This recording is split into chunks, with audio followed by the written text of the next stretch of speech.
என்ன டவுசர்ல விட்டுங்க அதுவும் சித்தியா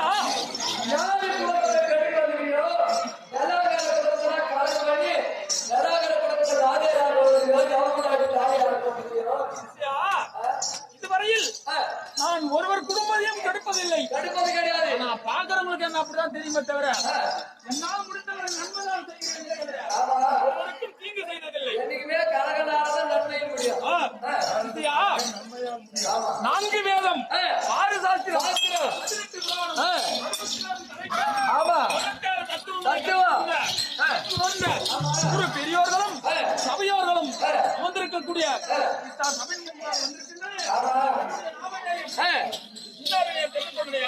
ஐயா உங்களை பார்த்தா பெரிய சாணி மாதிரி இருக்குது. ஆணி மாதிரி ஞானி மாதிரி இருக்குது. தெரிவிக்கிறேன்.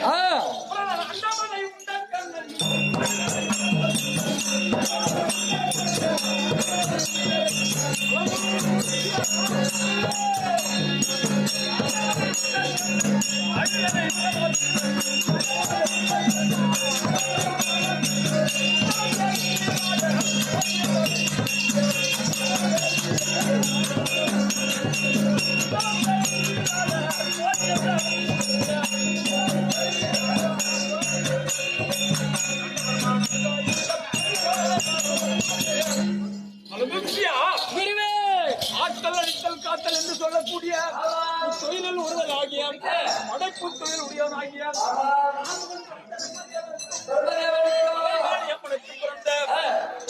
நாரத மகா முனிவர் என்று தெரிந்து கொண்டனையா? தவறும் இன்னும் தெரிவிக்கிறேன். சொல்லுங்க. என்ன தெரிஞ்சவங்களுக்கு என்ன பாடு என்னன்னு தெரியல. உன்னையே இனி எண்ணி பாருன்னா இந்த உலகத்துல நமக்கு என்ன சொந்தங்குதுன்னு சொல்றாங்க அவங்க. கைது கடை எனக்கு சொன்னா நீரே பேசுற. நாம தான் சொல்லிக்கணும் கைது கடை நமக்கு சொந்தம். கைது நம்மளுக்கு சொந்தம் இல்ல. போய் படுக்கிற சுடுகாடு நம்மளுக்கு சொந்தம் இல்ல. 3 மாசம் ஆனா போது நம்மள பச்சை எடுத்து எடுத்து வேற ஒருத்தர் போட்டு அனுப்புறான். அது தவறும்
இருக்கக்கூடிய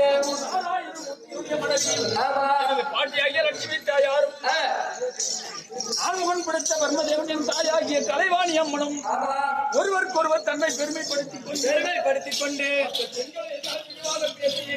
இந்த உலகத்தில் ஆமா கற்பில் நான் தான் சிறந்தவள் என்று ஆமா ஒருவருக்கொருவர் தனக்கூட்டிய கர்ப்பம் கொண்டு பேசினார்கள். ஆண்டவன் கொண்டுகிறாங்க ஆணவம் கொண்டு மற்ற பெண்களை எல்லாம் காட்டியும் ஆமா நீதியும் பேசுகின்றார்கள்.